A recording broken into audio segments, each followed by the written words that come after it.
नमस्कार विद्यार्थियों, देखो आधुनिक राजनीतिक अवधारणा के बारे में पढ़ेंगे, जिसमें राजनीतिक समाजीकरण, ये पॉलिटिकल का पार्ट ए, इसमें सेकेंड इकाई का पहला अध्याय है। अब देखो, द्वितीय विश्व युद्ध के बाद स्वतंत्र हुए राष्ट्र, जिसमें एशिया, अफ्रीका और लैटिन अमेरिका, ये राष्ट्र कब हुए थे? द्वितीय विश्व युद्ध के बाद, यानी द्वितीय विश्व युद्ध जो प्रारंभ हुआ था 1939 से। कब से प्रारंभ हुआ था द्वितीय विश्व युद्ध? 1939 से और 1945 तक चला था। कब से कब तक चला था? 1939 से 1945 तक ये युद्ध चला था। ठीक है, अब ये द्वितीय विश्व युद्ध के बाद में ये स्वतंत्र होने वाले राष्ट्रों के अंदर क्या है कि तुलनात्मक राजनीति में अनेक नई अवधारणाओं का विकास हुआ। मतलब इसमें क्या हुआ है? तुलनात्मक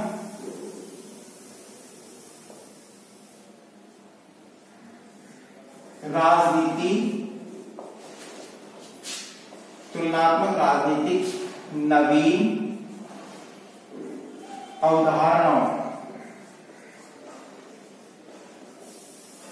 अवधारणाओं का विकास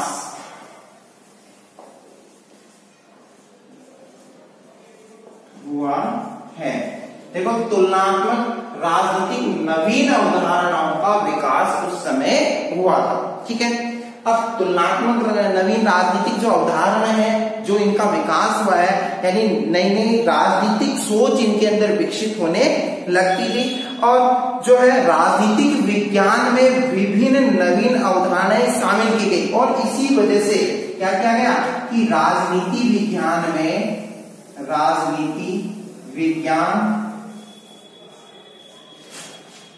में नवीन अवधारणाएं शामिल की गई। मतलब नई नई अवधारणाएं राजनीति विज्ञान के अंदर भी क्या की गई थी? सम्मिलित की गई थी। और इस तरह राजनीतिक समाजीकरण समाजशास्त्रीय संकल्पना, यानी समाजीकरण से प्रेरित है। मतलब राजनीतिक क्या बताया गया है कि इस तरह राजनीतिक समाजीकरण क्या बताया गया है कि राजनीतिक समाजीकरण जो कि समाजशास्त्रीय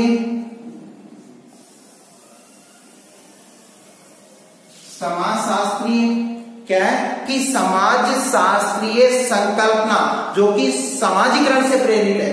समाजशास्त्रीय संकल्पना समाजीकरण से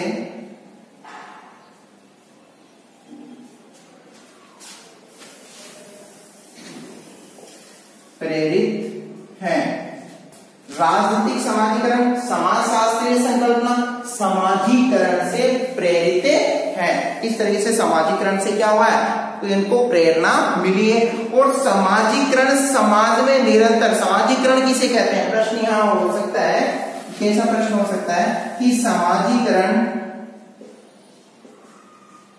किसे कहते हैं? तो समाजीकरण की जो परिभाषा होगी, वो समाजीकरण की परिभाषा है कि समाजीकरण समाज में निरंतर, समाजीकरण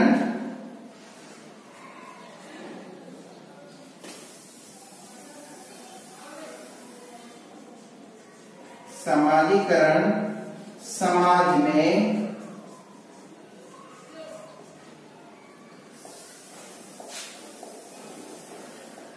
निरंतर चलने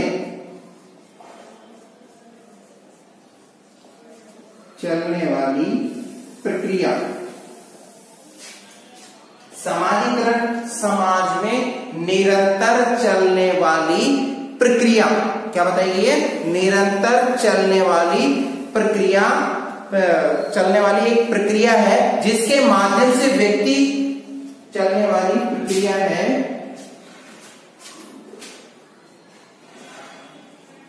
जिसके माध्यम से व्यक्ति क्या कर सकता है, जिसके माध्यम से व्यक्ति समाज के रीति रिवाजों परंपराओं, समाज के रीति रिवाज और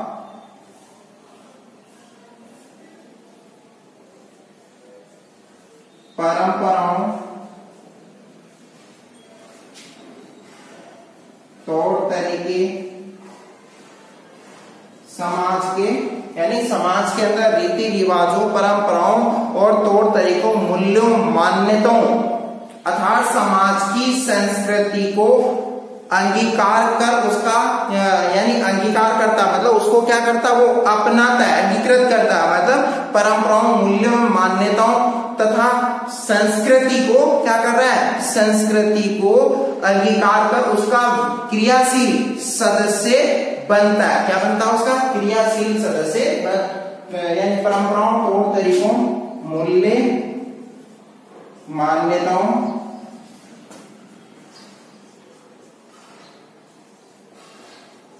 आदि का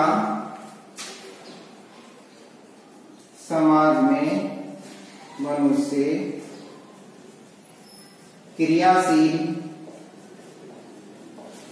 सदस्य बनता है। मतलब इस तरीके से क्या है, जिसे समाजीकरण बताया गया है। और दूसरे शब्द में इस तरीके से बताया जा सकता है कि प्रत्येक समाज यानी समाज अपनी संस्कृति के अनुरूप बालक को क्या करता है, बोलना सिखाता है। अपनी अपनी संस्कृति है, अपना अपना धर्म है, उसके अनुसार उसे क्या दी जाती, तहजीब दी जाती है। उसको बोलने का तरीका, सलीका सिखाया जाता है, जिसमें बोलना, अभिवादन का तरीका, कई राम राम करते हैं किसी से, कईयों की संस्कृति की हाय बाय हेलो, इस तरीके से यानी अपनी अपनी संस्कृति के अनुसार छोटे बालकों को क्या बोलना या फिर अभिवादन करने का तरीका, पूजा पद्धति, धर्म के अनुसार पूजा पद्धति एवं खान पान की आदतें क्या की जाती है, छोटे बालकों के अंदर सिखाई जाती है। और ये सब कुछ ऐसी क्रियाएं जो क्या कहलाती है, समाजीकरण कहलाती है। ऐसी क्रियाओं को क्या कहते हैं, समाजीकरण कहते हैं। ये क्रियाएं सभी क्या है, समाजीकरण के नाम से जानी जाती है। ठीक है, समाजीकरण कहते हैं। और समाजीकरण के अंतर्गत जिस प्रक्रिया द्वारा व्यक्ति राजनीति के प्रति, मतलब ऐसी प्रक्रियाओं के माध्यम से व्यक्ति राजनीति के प्रति अपना ज्ञान प्राप्त करता है, यानी राजनीति के माध्यम से व्यक्ति क्या कर रहा है, अपना ज्ञान प्राप्त करता है, उस प्रक्रिया को राजनीतिक समाजीकरण कहते हैं। राजनीतिक समाजीकरण कहते हैं। मतलब ये हो गया समाजीकरण। अब राजनीतिक समाजीकरण। राजनीतिक समाजीकरण के अंतर्गत ये बताया गया कि जिस प्रक्रिया के द्वारा व्यक्ति, मतलब जिस प्रक्रिया के माध्यम से व्यक्ति राजनीति के प्रति अपना ज्ञान प्राप्त करता है, इसके प्रति व्यक्ति राजनीति के प्रति ज्ञान प्राप्त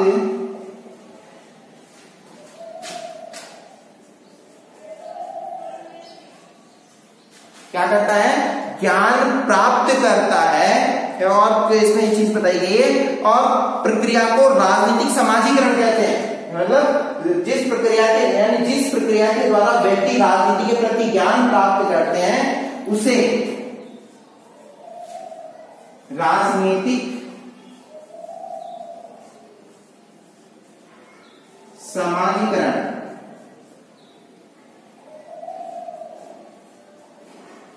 क्या कहते हैं, राजनीतिक समाजीकरण कहते हैं। मतलब राजनीतिक समाजीकरण ये हो गया समाजीकरण और ये हो गया राजनीतिक समाजीकरण। ठीक है, इस तरीके से व्यक्ति अपनी राजनीतिक समझ को विकसित करता है। ठीक है,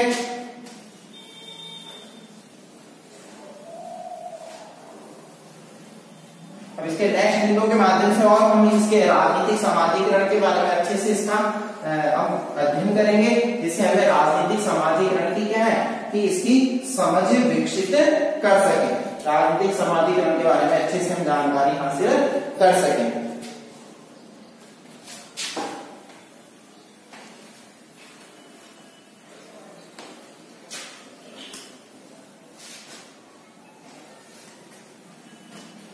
अब देखो राजनीतिक समाजीकरण के अंतर्गत जो है हम पढ़ रहे थे, जिसमें बताया गया कि साम्यवादी चीन का आदर्श, मतलब साम्यवादी जो चीन है उसका आदर्श साम्यवादी व्यवस्था एवं बंद समाज है। मतलब साम्यवादी जो चीन है उसका जो आदर्श है वो साम्यवादी व्यवस्था है, और साम्यवादी व्यवस्था के अंदर बंद समाज है।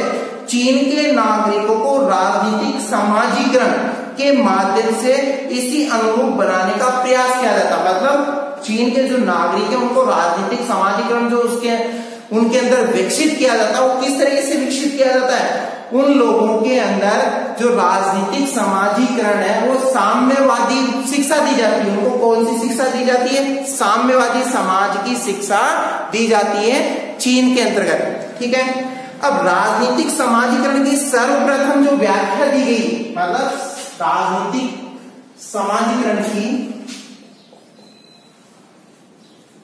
सर्वप्रथम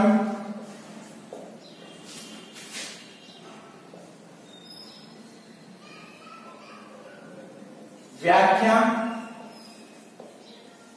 मतलब राजनीतिक समाजीकरण की सर्वप्रथम जो व्याख्या करने वाले थे, यानी जिनके द्वारा व्याख्या की गई थी वो है हर्बर्ट साइमन। कौन है? Herbert Simon. हर्बर्ट साइमन ने राजनीतिक समाजीकरण की सबसे पहले क्या दी है? राजनीतिक समाजीकरण की व्याख्या इनके द्वारा प्रस्तुत की गई है। और पुस्तक, जो पुस्तक है इनकी पुस्तक का नाम क्या है? पॉलिटिकल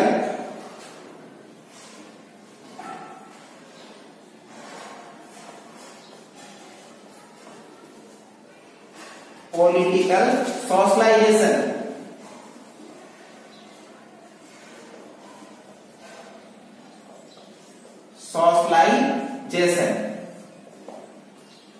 मतलब राजनीति समाजीकरण की सर्वप्रथम व्याख्या हर्बर्ट साइमन के द्वारा की गई, और जो पुस्तक है वो पॉलिटिकल सोशलाइजेशन के नाम से जानी जाती है। पुस्तक किसके नाम से जानी जाती है?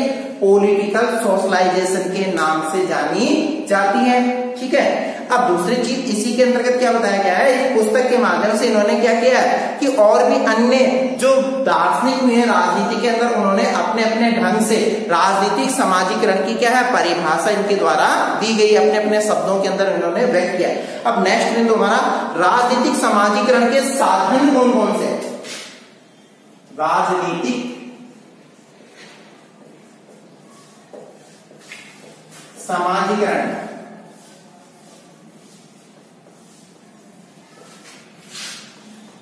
के साधन।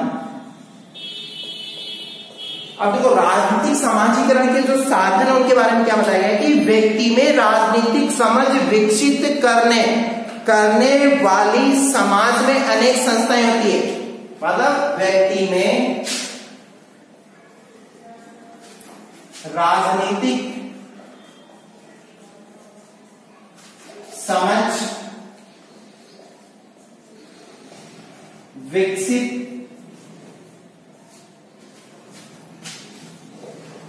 करने वाली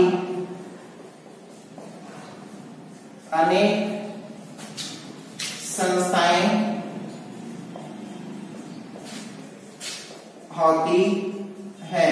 मतलब व्यक्ति के अंदर राजनीतिक जो विकास होता है तो वो संस्थाओं का भी उसमें बहुत बड़ा योगदान होता है।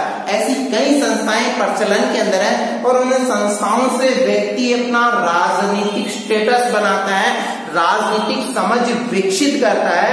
और जैसे परिवार, शिक्षक संस्थाएं, ये क्या है? परिवार और शिक्षण संस्थाएं, राजनीतिक और सामाजिक संस्थाएं, ठीक है, और सरकारें, ये यानी इसमें कहने मतलब कि सरकारें और प्रक्रियाएं, जनसंचार के साधन इत्यादि जो संस्थाएं, इन संस्थाओं के माध्यम से व्यक्ति अपना राजनीतिक विकास करता है।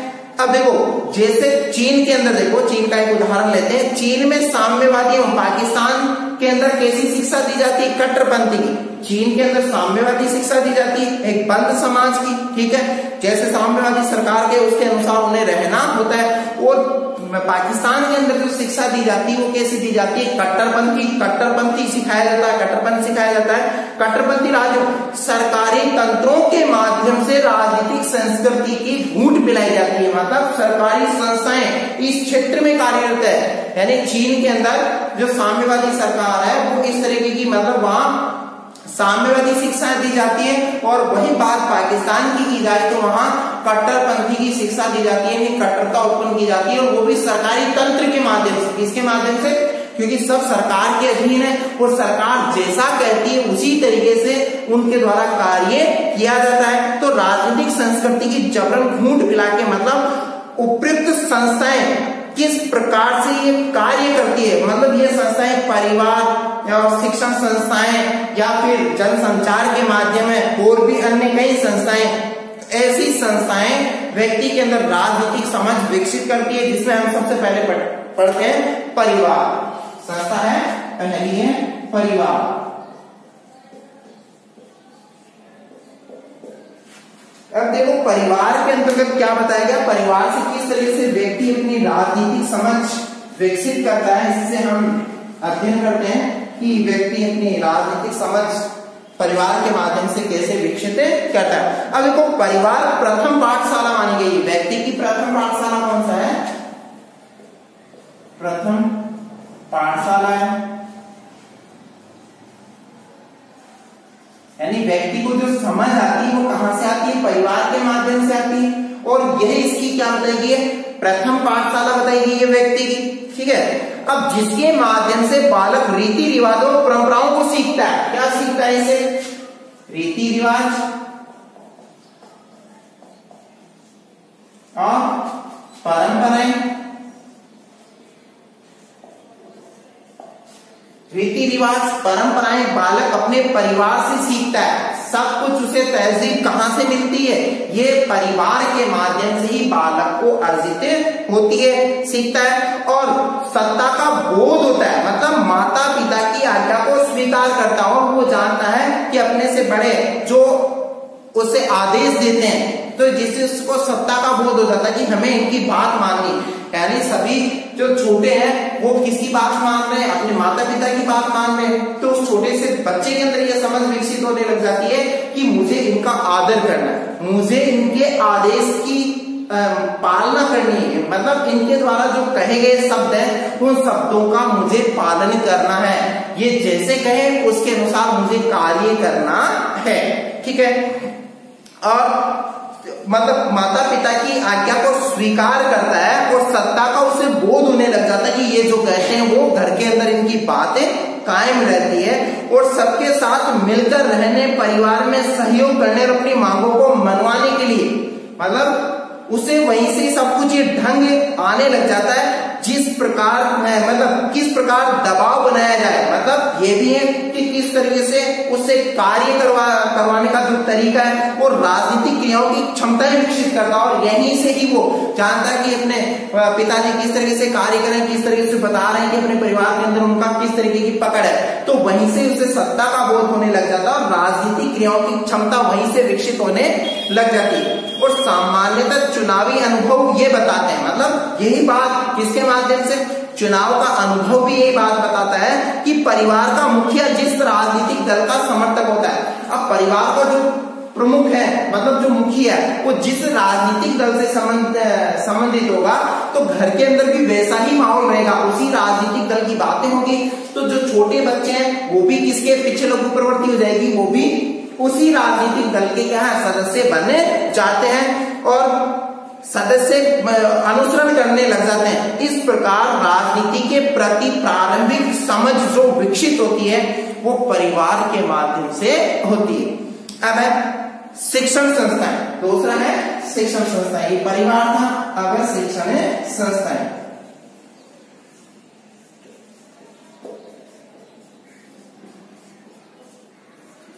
शिक्षण संस्थाएं क्या बताती है कि शिक्षण संस्थाएं राजनीतिक समाजीकरण में शिक्षण संस्थाओं की महत्वपूर्ण भूमिका है। राजनीतिक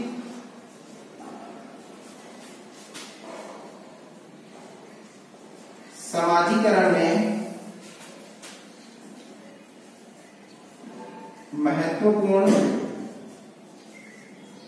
भूमिका है। मतलब राजनीतिक समाजीकरण में शिक्षण संस्थाओं की महत्वपूर्ण भूमिका बताई गई। ठीक है, अब देखो किस तरीके से बताएगी, इसके बारे में अध्ययन करते हैं कि परिवार में जिन राजनीतिक अभिवृत्तियों को आत्मसात किया जाता है, मतलब परिवार के अंदर जिस तरीके से उसके पास में समझ विकसित हुई राजनीति के प्रति, और वहीं से ही उसने विभिन्न पृष्ठभूमि के सहभागियों के साथ अनुकूलतम, मतलब जैसे परिवार से उसको जो शिक्षा मिली है और उसी पृष्ठभूमि वाले व्यक्तियों से वो संपर्क साधने की कोशिश करता है कि वो जिस पार्टी से संबंधित है वो उसी पार्टी के लोगों के आचार विचार उनके साथ में रहना करना सीख लेता है। ठीक है, अब बालक की शिक्षा जितनी व्यापक होगी, इसमें चीज बताइए, जितना पढ़ा लिखा व्यक्ति होगा उतनी ही उसकी राजनीतिक समझ क्या होती है, विकसित होती है, संभावना ज्यादा होती है और राजनीति में उतनी ही रुचि लेगा। मतलब जितनी राजनीति के प्रति उसकी दिलचस्पी होगी तो व्यक्ति उतना ही राजनीति के अंदर इंटरेस्टेड होता है, मतलब राजनीति के क्षेत्र के अंदर उतना ही वो कार्य करने लग जाता है और उसके राजनीतिक ज्ञान का विकास होता है और धीरे धीरे इस तरीके से उसका कौन से ज्ञान का विकास हो रहा है, राजनीतिक ज्ञान का विकास हो रहा है। अब वो वैसे ही जैसे पाठ्यक्रम कैसा है, मित्र मंडली कैसी है, ये इत्यादि दृष्टिकोण भी उसके लिए मायने रखते हैं। दृष्टिकोण एवं वैचारिक अभिमुखीकरण कैसा है, ये सब कुछ, और राजनीतिक समाजीकरण को प्रभावित करते हैं। मतलब उसकी मित्र मंडली, शिक्षण जो शिक्षक है वो किस दल से संबंधित है, किस तरीके की उनकी राजनीतिक सोच है, किस तरह की विचारधारा है, तो वैसी विचारधाराओं का प्रभाव उस बालक पे भी पड़ने लग जाता है। और शिक्षक अपने आचरण एवं विभिन्न तरीकों से, शिक्षक क्या करता है, अपने आचरण व विभिन्न तरीकों के माध्यम से विद्यार्थियों को अपनी विचारधारा की ओर प्रेरित करने का भी कार्य करता है। मतलब जैसी शिक्षक की विचारधारा होगी उसी के अनुकूल बच्चे भी वैसे ही रिएक्ट करने लग जाते हैं, उनकी विचारधारा भी वैसी क्या होने लग जाती है, परिवर्तित होने लग जाती है। तो इस तरीके से संस्थाओं के माध्यम से, परिवार और शिक्षण संस्थाओं के माध्यम से बालक के अंदर राजनीतिक समाजीकरण का क्या किया जा सकता है, विकास किया जा सकता है। अब राजनीतिक दल हम नेक्स्ट क्लास में इसका अध्ययन करेंगे। धन्यवाद।